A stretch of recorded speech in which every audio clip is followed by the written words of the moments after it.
I was still having problems with bogging. It wouldn't maintain high RPMs after it got hot. And I went and read some more forums and bulletin boards, and one of them said to check all your connections, all your electrical connections, and make sure they were tight. And another thread said to make sure to check all your air hoses and make sure that the connections were tight and that you weren't getting any vacuum leaks. So that's where we're at now. I went to go tighten the connection to the throttle body intake and didn't have an Allen wrench that was long enough to tighten the screw, but I did have a long screwdriver, so I pulled the air box off and I cut a slot in the screws that tighten the throttle body intake connections. And I also, the key thing was I took all the electrical connections that I had access to.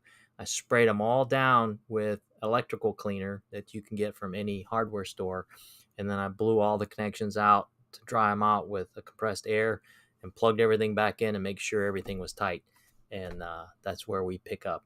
Okay, I got another mod for my 2007 ZX6R, and it's this thing here.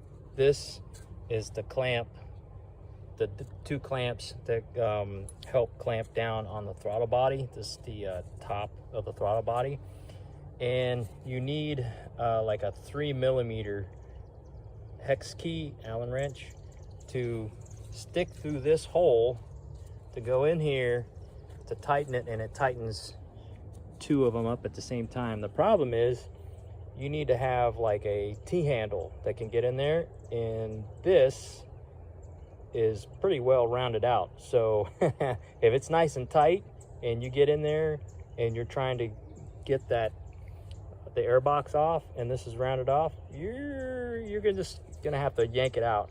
So what I'm gonna do is I'm gonna cut a slot, and I don't know why they use a hex key. I don't know why they couldn't just use a straight slot or even a bolt, a hex bolt to get this out. But I'm gonna cut a slot in it so I can use a straight slot to undo and tighten this thing while it's installed. And I got it hooked up to my vise, and I'm just gonna use a hacksaw to cut a slot. And here's one that I already cut. Show you there. And I can use just a regular long straight slot to screw that thing in and out without having to worry about it rounding out. So I'll be back. So when I'm cutting it, I get the knot started, and I'm gonna lean the saw back and forth like that to make the groove wider, because the thickness of the hacksaw blade doesn't make a big enough groove for the screwdriver tip to get in there. So lean it as I'm cutting.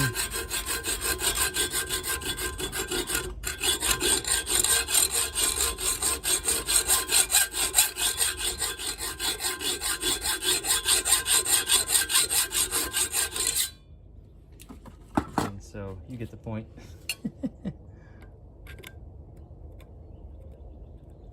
There you go.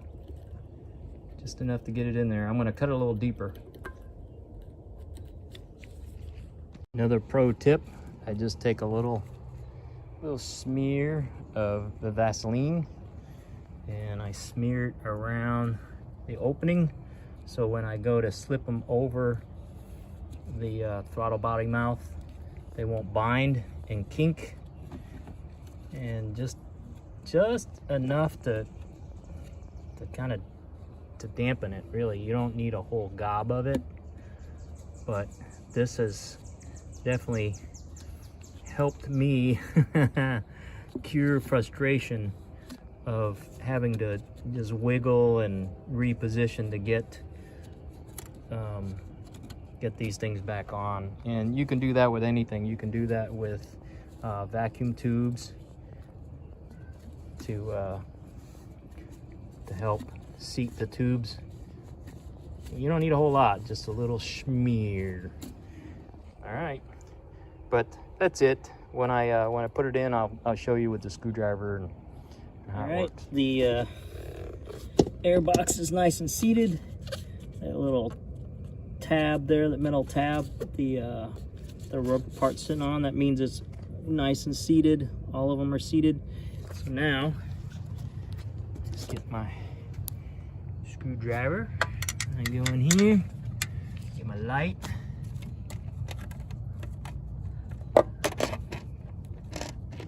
Light positioned. Anyway, go through here. See the screw head there. Kind of hard to aim it, but there it is.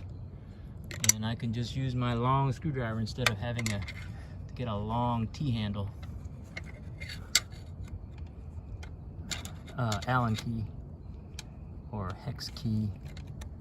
There we go. Got it in there. And I just tighten until it gets tight.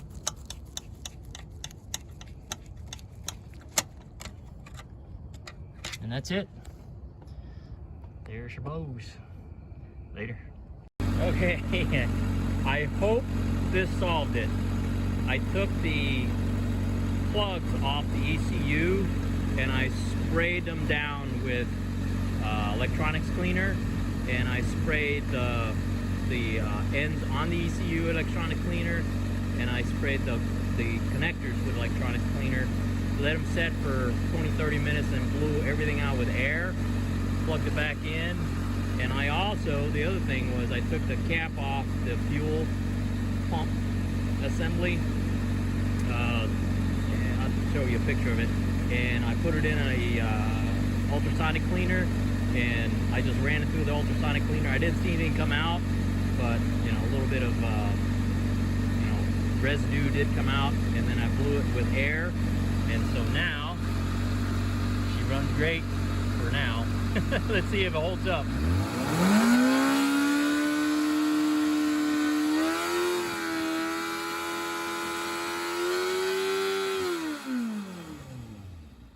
yeah, baby.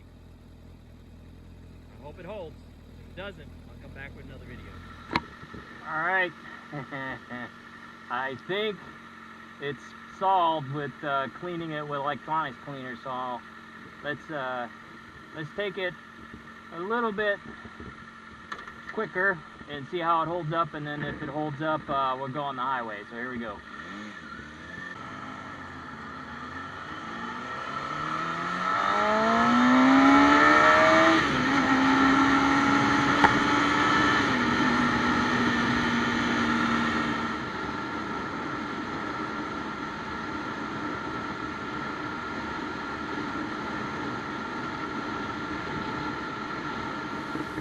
Alright,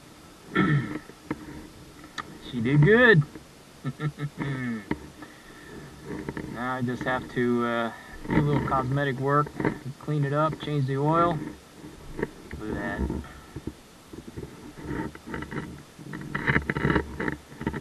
Look at that beauty. Alright, thanks for coming along for the ride and the journey. And see you guys on the road. Later.